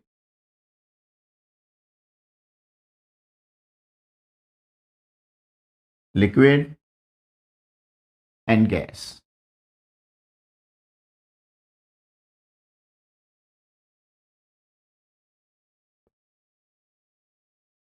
solid, liquid and gas. अगर हम सॉलिड को हीट करते हैं by heating, solid change to liquid form, और लिक्विड को आप हीट करने से किस में चेंज कर सकते हैं, और आप बॉयल भी लिख सकते हो, बॉइलिंग, बाय बॉइलिंग. किसमें चेंज होगा, गैस फॉर्म में चेंज हो जाएगा. एंड बाय कूलिंग, अगर आप कूल करें, अगर आपने गैस को कूलिंग पे किया या कूल किया, किसमें चेंज होगा, गैस, लिक्विड में चेंज हो जाएगा. और सॉलिड को आप कूल करेंगे तो किसमें चेंज होगा, सॉलिड में चेंज हो जाएगा. The conversion of solid state into liquid state, solid state का कौन से स्टेट में चेंज होना, लिक्विड स्टेट में चेंज होना, क्या कहलाएगा, that one is called melting और फ्यूजन. क्या कहेंगे आपसे, मेल्टिंग और fusion. The conversion of solid state into liquid state is called, क्या कहलाएगा, मेल्टिंग और fusion. And the conversion of liquid state into gas state, यानी कि लिक्विड फॉर्म को कौन से फॉर्म में चेंज करना है, गैस फॉर्म में चेंज करना, क्या कहलाएगा, बॉइलिंग और वेपोराइजेशन। क्या कह सकते हैं आप उसे, बॉइलिंग और vaporisation. And the conversion of gas liquid gas state into liquid state by cooling, gas form change to liquid state by cooling. और वो फिनोमिना क्या कहलाएगा, या दैट प्रोसेस इज क्या कहलाएगा, बताइए। That process is called condensation.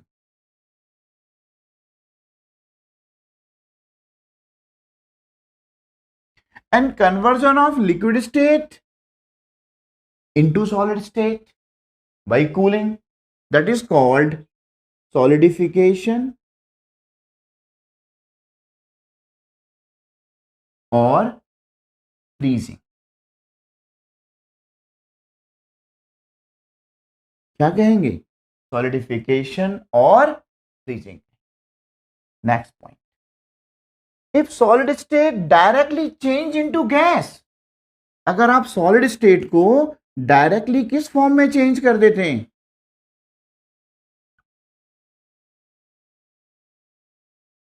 Gas form में, the conversion of solid state directly into gas, that is called, क्या कहेंगे आप, sublimation.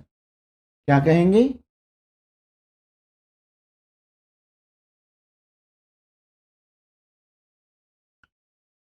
That is called sublimation, यानी कि सॉलिड फॉर्म का डायरेक्टली गैस फॉर्म में चेंज करना। इसका एग्जाम्पल आप याद कर सकते हैं, अगर आपने देखा होगा पूजा में हम यूज करते हैं कैम्फर से आप कपूर कहते हैं, या नैफ्थलीन बॉल्स, याद होगा आपका, सॉलिड किस में कन्वर्ट हो रहा है, डायरेक्टली गैस में कन्वर्ट हो रहा है। एग्जाम्पल मैं बता रहा हूं आपको अभी, इसके एग्जाम्पल ले सकते हैं सॉलिड के, NH4Cl, नैफ्थलीन बॉल्स,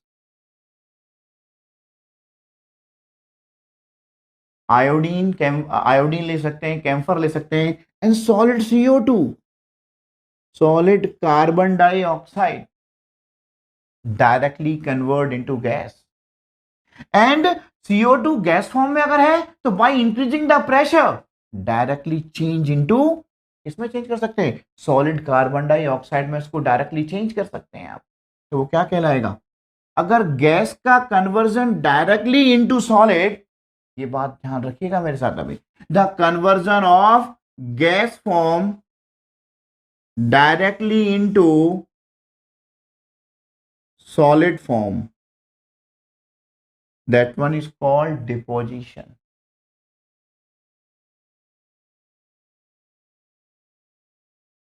यानी कि गैस फॉर्म को हमने किस फॉर्म में चेंज किया, सॉलिड फॉर्म में कन्वर्ट कर दिया।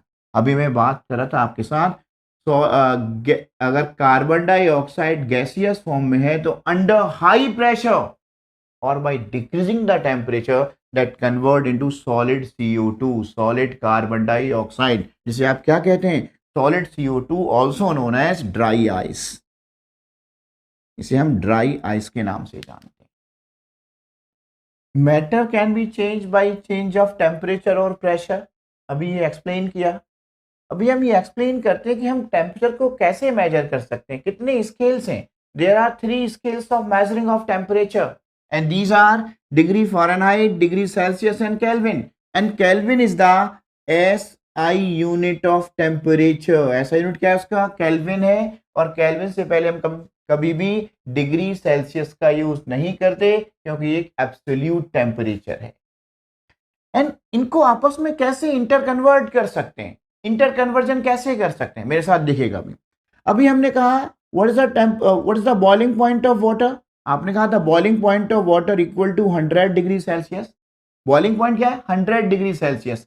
कन्वर्ट करना है किसमें, केल्विन में कन्वर्ट करना है, तो क्या ऐड करना पड़ेगा, 273 ऐड करने से डिग्री सेल्सियस केल्विन में कन्वर्ट होगा। और आंसर क्या होगा आपका, 100 प्लस 273 इक्वल टू 373 केल्विन। अगर आपसे कहा कि what is the freezing point of water, the freezing point of water equal to, freezing point क्या है वाटर का, 0 डिग्री सेल्सियस। इसे भी किसमें कन्वर्ट करना है, केल्विन में, तो क्या ऐड करेंगे आप, 0 प्लस 273 इक्वल टू 273 केल्विन। अगर केल्विन को डिग्री सेल्सियस में कन्वर्ट करना है, किसको, केल्विन को डिग्री सेल्सियस में कन्वर्ट करना है, तो क्या करेंगे आप, सब्ट्रैक्ट करना पड़ेगा माइनस का 273। कब, if we change Kelvin scale into degree Celsius scale, तब आपको क्या सब्ट्रैक्ट करना पड़ेगा, 273। वैसे एक बात याद रखना, इसका जो एग्जैक्ट वैल्यू होता है वो होता है मेरे बच्चों इंटर कन्वर्जन के लिए 273.15, लेकिन क्लास 9 में हम 273 का इस्तेमाल कर सकते हैं। आगे चल के एग्जैक्ट वैल्यू मिलेगा इसका 273.15। जैसे आपसे कहा convert 25 degree Celsius into kelvin, तो 25 डिग्री सेल्सियस को आप केल्विन में कैसे कन्वर्ट करेंगे, क्या करेंगे, 25 प्लस 273 इक्वल टू क्या मिलेगा, 5389, तो क्या क्या 298 केल्विन, 298 केल्विन। एक और बात, एक और सवाल, अगर आपसे कह रहा है कि 0 केल्विन को कन्वर्ट कीजिए डिग्री सेल्सियस में, अभी मैंने कहा जब केल्विन को डिग्री सेल्सियस में कन्वर्ट करना होगा तो क्या करना होगा, माइनस का 273, सब्ट्रैक्ट करना होगा 273। तब कैसे करेंगे, 0 minus 273 equal to minus 273 degree Celsius. अब आपने 0 केल्विन को किसमें कन्वर्ट किया है, डिग्री सेल्सियस में, केल्विन को डिग्री सेल्सियस में। When we convert Kelvin into degree Celsius, तब सब्ट्रैक्ट करना होगा 273। ये पॉइंट जरूर याद रखना है। नेक्स्ट पॉइंट मेरे बच्चों, हम डिग्री सेल्सियस को फ़ारेनहाइट में कैसे कन्वर्ट करेंगे, इसके रिगार्डिंग मैं बात करता हूं अभी आपके साथ, देखिएगा how we convert degree Celsius into Fahrenheit. इसका एक फॉर्मूला है, अगर डिग्री फ़ारेनहाइट में कन्वर्ट करना है डिग्री सेल्सियस को, तो कैसे कन्वर्ट करेंगे, 9/5C प्लस 32। ये 9th के सिलेबस में तो नहीं है, लेकिन मैं करा रहा हूं आपको, मेरे साथ देखिएगा। डिग्री फॉर्म में क्या होगा, 9/5C प्लस 32। सपोज मेरे साथ एक क्वेश्चन देखिएगा, what is the normal temperature of human body.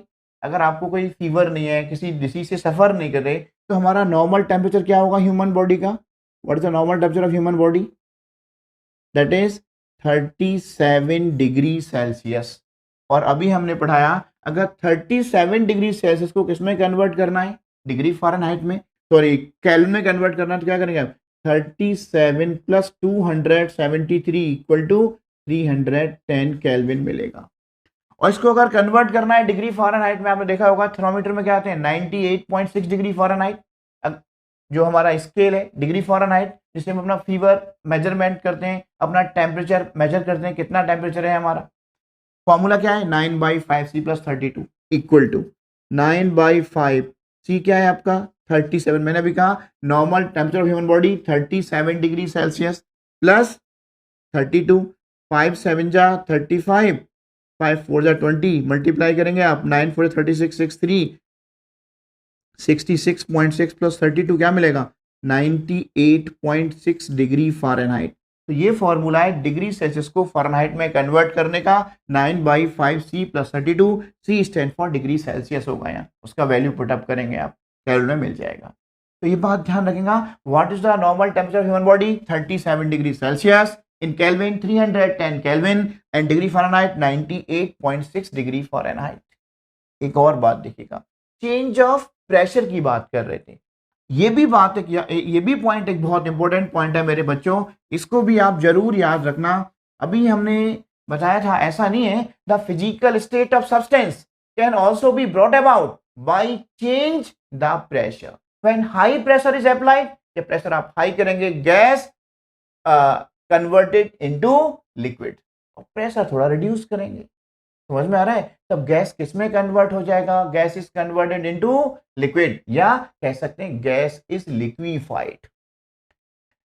और एक और मेरे साथ देखिएगा, गैस आपने लिक्विफाई, आपने देखा होगा हमारा जो सिलेंडर है एलपीजी का सिलेंडर, देखा होगा एलपीजी का सिलेंडर, एलपीजी, इसके अंदर जो गैस है वो किस फॉर्म में है,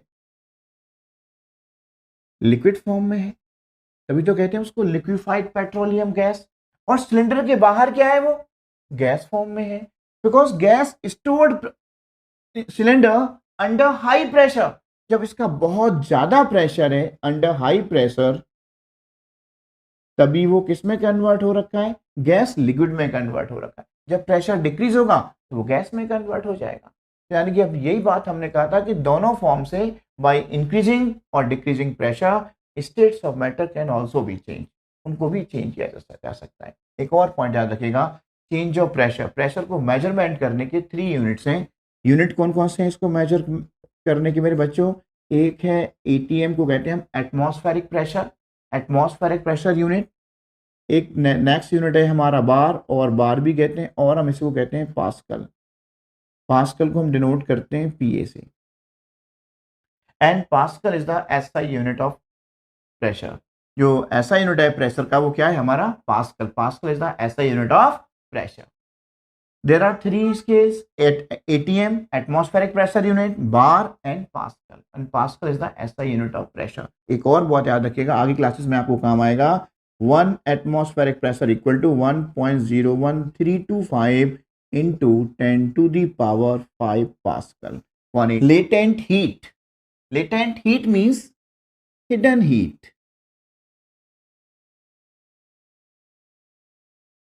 जो आपको दिखाई नहीं देती। यानी कि हमारा मैटर का स्टेट तो चेंज हुआ, सॉलिड लिक्विड में, लिक्विड गैस में, मैटर का स्टेट तो चेंज हुआ लेकिन टेम्परेचर चेंज नहीं हुआ। That is called latent heat. The amount of heat required to change the state of matter. Change the state of matter means solid liquid gas का आपस में स्टेट तो चेंज हुआ विदाउट रेज इन टेम्परेचर, लेकिन temperature नहीं बढ़ा आपका। That is called latent heat. Again देखिएगा, the amount of heat required to change the state of matter without raise in temperature, लेकिन टेम्परेचर नहीं बढ़ा आपका, वो क्या कहलाएगा? लेटेंट हीट कहलाएगा। And latent heat are of 2 types, latent heat of fusion, और से आप मेल्टिंग भी कह सकते हैं, या latent heat of vaporisation. Latent heat of fusion या मेल्टिंग का क्या मतलब है? सपोज आपने 1 kg सॉलिड लिया, कोई भी सॉलिड, उसको आप किस में कन्वर्ट करना चाहते हैं? 1 kg लिक्विड में। और 1 kg सॉलिड का जो टेम्परेचर, फॉर एग्जांपल सपोज आपने आइस लिया, what is the temperature of ice? आपने कहा सर 0 डिग्री सेल्सियस। लिक्विड में चेंज करना है, उसका टेम्परेचर भी कितना है? 0 degree Celsius. Not raise the temperature, without raise in temperature. Heat तो दिया लेकिन टेम्परेचर नहीं बढ़ने देना है उसका, और जो हीट दिया वही क्या कहलाएगा? लेटेंट हीट ऑफ फ्यूजन या मेल्टिंग कहलाएगा। द अमाउंट ऑफ हीट, आपने क्या किया? इसको हीट प्रोवाइड किया, हीट। तब लिक्विड किस में चेंज हो रहा है? सॉलिड किस में चेंज हुआ? लिक्विड में चेंज हुआ। कब? By heating.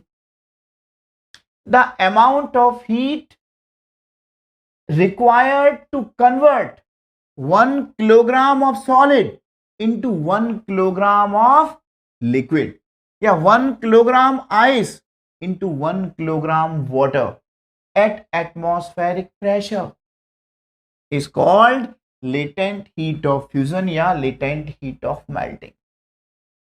यानी कि 1 kg आइस को जो आपने हीट प्रोवाइड किया लेकिन टेम्परेचर रेज नहीं किया, the conversion of states of matter without change in temperature, लेकिन उसका टेम्परेचर चेंज नहीं हुआ, उसे क्या कहेंगे आप? लेटेंट हीट ऑफ फ्यूजन या मेल्टिंग कहेंगे। अगर हमने आइस को कन्वर्ट किया वाटर में, same temperature of ice 0 degree Celsius, water 0 degree Celsius, लेकिन उसका टेम्परेचर चेंज नहीं हो रहा ना, तो जो आपने एनर्जी प्रोवाइड की उसे क्या कहते हैं आप? लेटेंट हीट ऑफ फ्यूजन कहेंगे। और याद रखना, आइस के लिए जो लेटेंट हीट ऑफ फ्यूजन का जो वैल्यू है that is 3.34 into 10 to the power 5 joule per kg. इतना हीट प्रोवाइड करने में 1 kilogram ice convert into 1 kilogram water at same temperature.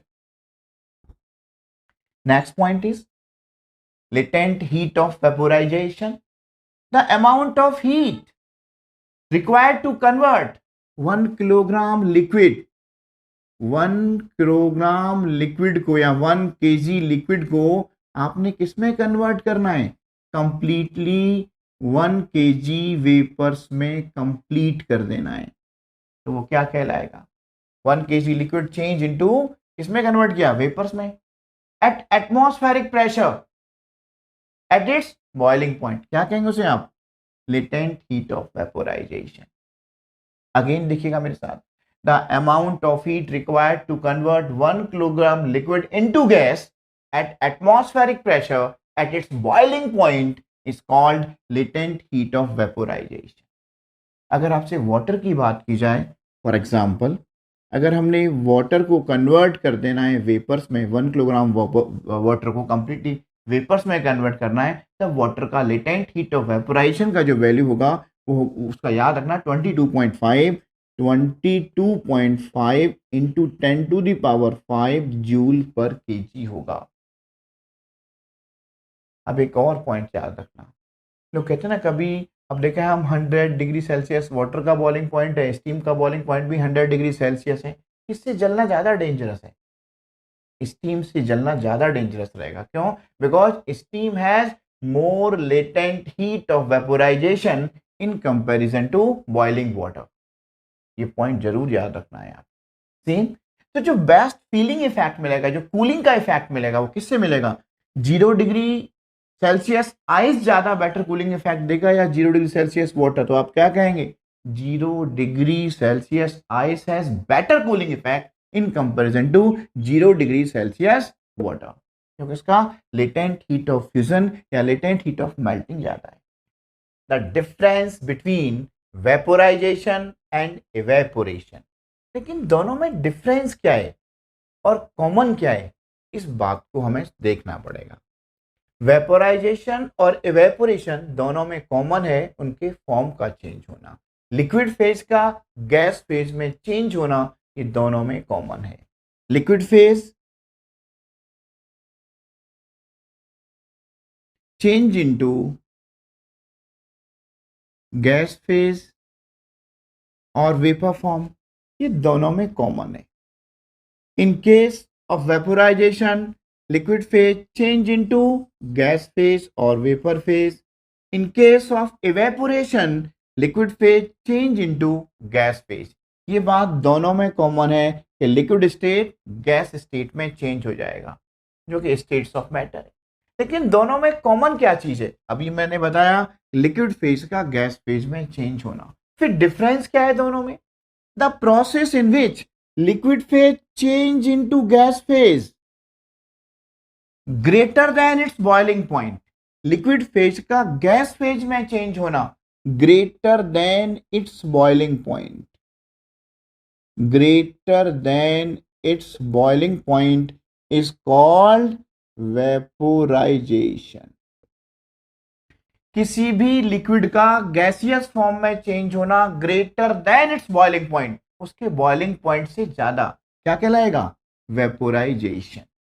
For example, what is the boiling point of water? The boiling point of water is 100 degree Celsius.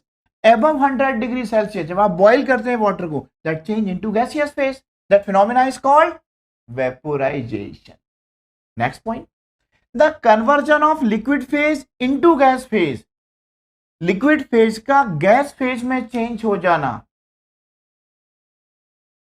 below its boiling point, below its boiling point is called evaporation. क्या कहलाएगा? evaporation. इसका example क्या होगा? wet clothes dry. अब wet clothes जो dry होंगे वो तो below its boiling point होंगे ना, सूख जाना कपड़ों का। wet clothes का वो क्या कहलाएगा आपका? evaporation. क्या कहलाएगा? इवेपोरेशन। जो प्लांट्स है, प्लांट्स की जो लीव्स हैं उनका भी सूख जाना, वो भी क्या है? वो भी इवेपोरेशन है। बॉईल करने के बाद थोड़ी है, below it's boiling point. The rate of evaporation depends on the following factor. Evaporation अभी मैंने एक्सप्लेन किया था, लिक्विड फॉर्म का गैसियस फॉर्म में चेंज होना बिलो इट्स बॉइलिंग पॉइंट से क्या कहते हैं हम? इवेपोरेशन। ये किन फैक्टर्स पर डिपेंड करता है? तो फर्स्ट हम क्या एक्सप्लेन करते हैं? Temperature, next surface area, humidity in air and nature of liquid. One by one explain करते हैं। टेम्परेचर यानी कि हमारा जितना ज्यादा टेम्परेचर होगा उतना ज्यादा क्या होगा? इवेपोरेशन। तब आप क्या कह सकते हैं? The rate of evaporation increases with increase in temperature। मैंने अपवर्ड एरो किसके लिए लगा रखा है? इंक्रीज के लिए। तो मेरा मतलब क्या कहने का? The rate of evaporation increases with increase in temperature, यानी कि जितना ज्यादा आप टेम्परेचर बढ़ाएंगे उतना ज्यादा इवेपोरेशन होगा। तो जितना टेम्परेचर आप कम करेंगे उतना इवेपोरेशन कम हो जाएगा। तो इसे आप डायरेक्ट ये भी कह सकते हैं कि हमारा जो रेट ऑफ इवेपोरेशन है, कह सकते हैं यानी कि rate of evaporation is directly proportional to temperature. If you increase the temperature, evaporation faster. If you decrease the temperature, evaporation slower. यानी कि कम हो जाएगा, डिक्रीज हो जाएगा। और इसका एक बेस्ट एग्जांपल आप जानते हैं, लिखिएगा। Clothes dry faster, clothes dry faster in summers than winters. इसका एक बेस्ट एग्जांपल है किसका? क्लोथ्स का। अगेन रिपीट कर रहा हूं मैं, clothes dry faster in summers than winter. Next point discuss करते हैं आपके साथ अभी, सरफेस एरिया। सरफेस एरिया मतलब उसका कितना एरिया ज्यादा है, यानी कि ये भी कह सकते हैं सरफेस एरिया के साथ the rate of evaporation is depends on the surface area of the liquid. Surface area of the liquid पर डिपेंड करेगा। तो ये भी कह सकते हैं कि surface evaporation is a surface phenomena. क्या कह सकते हैं? Surface phenomena. The rate of evaporation क्या कह सकते हैं? The rate of evaporation increases with increase the surface area of the liquid. यानी कि लिक्विड का जितना ज्यादा सरफेस एरिया होगा उतना ज्यादा हमारा क्या होगा? इवेपोरेशन फास्ट होगा। फॉर एग्जाम्पल, इसका भी एग्जाम्पल देखिएगा। अभी हमने क्या कहा था?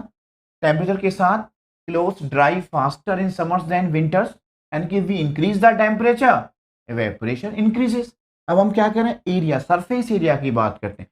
Clothes dry faster, clothes dry faster कब? when they well spread। जब आप उन्हें अच्छे से फैलाएंगे तब जल्दी आपके कपड़े सूख जाएंगे, बहुत जल्दी सूखेंगे। क्यों? कि आप उनको अच्छी तरह से फैला दिया है। क्लोथ्स ड्राई फास्टर कब? when they well spread। अच्छे से आप उन्हें फैला के सुखाएंगे तो क्या होगा? सरफेस एरिया की बात होगी। नेक्स्ट पॉइंट हमें क्या एक्सप्लेन करना है आपके साथ? Humidity in air. Next point क्या है? ह्यूमिडिटी। Humidity in air. सबसे पहले आपको जानना पड़ेगा कि what do mean humidity. Humidity क्या होता है? ये ह्यूमिडिटी क्या है? Humidity means the amount of water present in air या द अमाउंट ऑफ मॉइस्चर, ये भी कह सकते हैं। वाटर या moisture present in air is called humidity. यानी कि हमारे एटमॉस्फेयर में जो वाटर या मॉइस्चर जो प्रेजेंट है उसे ह्यूमिडिटी कहते हैं। और ह्यूमिडिटी ज्यादा कब होता है? आपको पता होगा, रेनी सीजन में, बरसात के दिनों में एटमॉस्फेयर में ज्यादा ह्यूमिडिटी होती है। तो ह्यूमिडिटी इन एयर के साथ क्या कहेंगे? ह्यूमिडिटी से अगर आपका ज्यादा होगा तब इवेपोरेशन डिक्रीज हो जाएगा। समझ में आ रहा है नहीं आ रहा? ये पॉइंट बहुत इंपॉर्टेंट है। यानी कि if the humidity is low, अगर आपका if the humidity is low, अगर ह्यूमिडिटी कम है, the rate of evaporation high, तब रेट ऑफ इवेपोरेशन क्या होगा? हाई होगा। कब हाई हो रहा है? ये पॉइंट है जब आपका ह्यूमिडिटी कम होगा, यानी कि मॉइस्चर कम है एटमॉस्फेयर में। and water evaporated faster, fast evaporate हो जाए. फॉर एग्जाम्पल, इसका भी एक एग्जाम्पल देखिएगा. wet clothes take a long time during rainy season. यानी कि हमारे जो वेट क्लोथ्स हैं take a long time during rainy season because the rate of evaporation is less due to high humidity या moisture in air in rainy season. यानी कि आपकी जो रेनी सीजन में एटमॉस्फेयर में मॉइस्चर ज्यादा होगा और हमारे जो वेट क्लोथ्स हैं उनको ड्राई होने में बहुत ज्यादा टाइम लगेगा. तो वही हमने कहा, जब ह्यूमिडिटी आपका हाई होगा, humidity high, rate of evaporation low हो जाएगा. ऐसा कहां होता है? रेनी सीजन में ऐसा होता है. नेक्स्ट पॉइंट हमारा कहता है, last point, nature of liquid पे भी डिपेंड करता है. किस पे डिपेंड करेगा? Nature of liquid. एक पॉइंट याद रखना, इसमें हमारे जो लिक्विड्स के ने टू टाइप्स के हो सकते हैं, वॉलेटाइल एंड नॉन वॉलेटाइल. अब आपके दिमाग में विचार आ रहा होगा, सर ये वॉलेटाइल और नॉन वॉलेटाइल क्या होता है?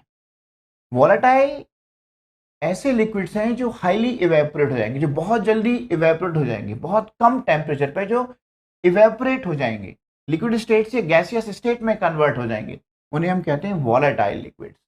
और जो आसानी से इवेपोरेट नहीं होते उन्हें क्या कहते हैं? Non volatile liquids. Convert liquid into gaseous, convert तो होगा बट ऐसा नहीं कि आपने उसका कैप खोला, कोई भी कंपोनेंट है और वो वेपर में कन्वर्ट हो गया. तो हाईली वॉलेटाइल कौन है आपका? एसीटोन. एसीटोन बहुत हाईली वॉलेटाइल लिक्विड है. Acetone, ether, petrol, kerosene oil, आपका अल्कोहल, ये सब क्या है? हाईली वॉलेटाइल लिक्विड्स है. Non volatile, water, cap open करते ही वॉलेटाइल नहीं होगा. तो यानी कि हमारा किसी कंपोनेंट्स का लिक्विड का गैसियस स्टेट में चेंज होना किस पे डिपेंड कर रहा है? नेचर ऑफ लिक्विड पर डिपेंड कर रहा है कि उस लिक्विड का नेचर क्या है, वो हाईली वॉलेटाइल है या लेस वॉलेटाइल है, या वॉलेटाइल या non volatile. The different liquids, ये पॉइंट याद रखना, the different liquids have different rate of evaporation. अगर कंपैरिजन किया जाए किसका? एसीटोन का और वाटर का. एसीटोन को कॉमनली नेल पॉलिश रिमूवर को ही हम एसीटोन भी कहते हैं. यानी कि याद रखना, जो हमारा नेल पॉलिश रिमूवर है वो एसीटोन ही होता है. आप घर में कभी उसका कैप ओपन कर देना, इवेपोरेट हो जाएगा विद इन 10 मिनट्स. क्यों? कि वो हाईली वॉलेटाइल लिक्विड है. यानी कि इवेपोरेट होना किसी भी लिक्विड का उसके नेचर पे भी डिपेंड कर रहा है, वो वॉलेटाइल है या नॉन वॉलेटाइल है. वॉलेटाइल मींस जो लिक्विड बहुत जल्दी लिक्विड स्टेट से गैसियस स्टेट में चेंज रहेंगे, उन्हें हम वॉलेटाइल लिक्विड्स कहते हैं. समझ में आ रहा है नहीं आ रहा? तो अगर दोनों की बात की जाए, एसीटोन अगर बात की जाए तो acetone evaporate more rapidly than water. Next एक और पॉइंट है, मैंने इसमें मेंशन नहीं किया, और एक नेक्स्ट पॉइंट है मेरे बच्चों लास्ट में, विंड स्पीड. उस पर भी डिपेंड करेगा. विंड स्पीड पे भी डिपेंड करेगा कि हवा कितनी तेजी से चल रही है. तो ये बात आप भी नोट करना. इस लास्ट पॉइंट पे जो फिफ्थ पॉइंट है, किस कौन सा? Wind speed. Evaporation increases. कब इंक्रीज हो रहा है? With increase in wind speed.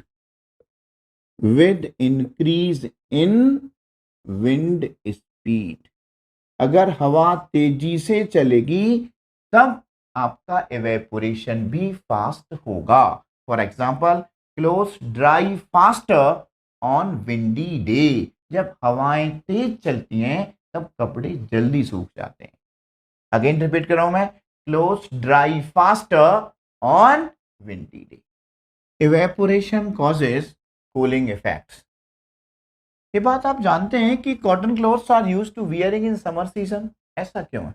उसका एक बेस्ट कॉन्सेप्ट तो आप जानते हैं कि cotton is a good absorber of water. जब कॉटन एक गुड एब्जॉर्बर है वाटर का, so it's helps to absorb sweat from our body. When this sweat evaporates, it takes latent heat of vaporization from our body, when in turn cools the body, और हमारे body को ठंडा करेगा. Thus a person feels comfortable. और आप मेरे साथ इसको बेस्ट तरीके से और समझिए.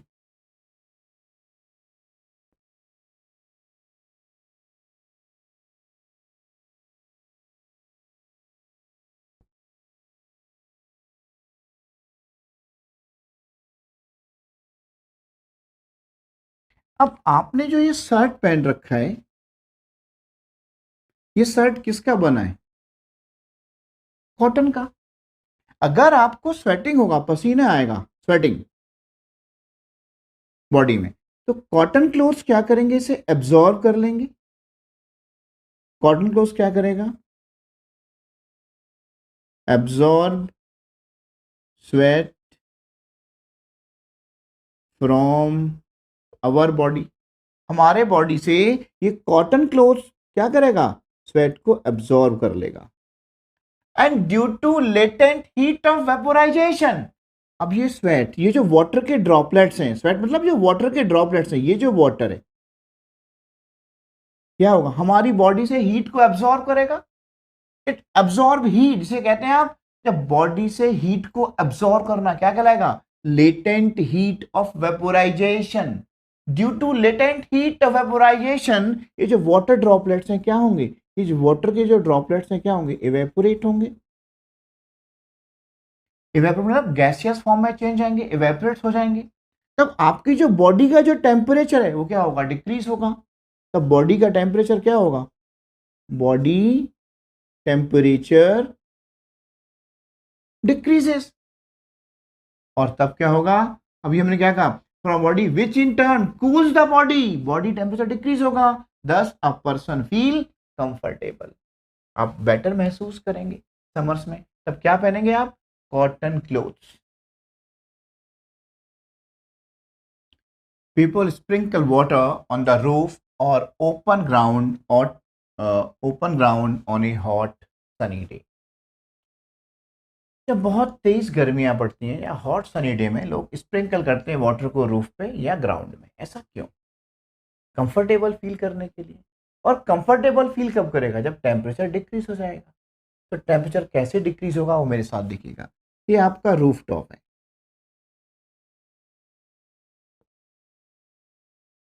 या आपका कोई भी ग्राउंड है. जब इस रूफ टॉप पे आपने स्प्रिंकल किया वाटर, वाटर ड्रॉपलेट्स हैं इसमें, तो क्या होगा? ये जो वाटर ड्रॉपलेट्स क्या करेंगे? सरफेस से क्या करेंगे? बोलो. हीट को एब्जॉर्ब करेंगे. और हीट को एब्जॉर्ब करने के बाद ये वाटर जो ड्रॉपलेट्स हैं आपके, जो आपने स्प्रिंकल किया है, क्या होंगे? इवेपोरेट हो जाएंगे. अगर ये हीट एब्जॉर्ब करने से क्या होंगे? इवेपोरेट होंगे. हीट एब्जॉर्ब कहां से करेंगे? रूफ से. रूफ के सरफेस से हीट को एब्जॉर्ब करेंगे.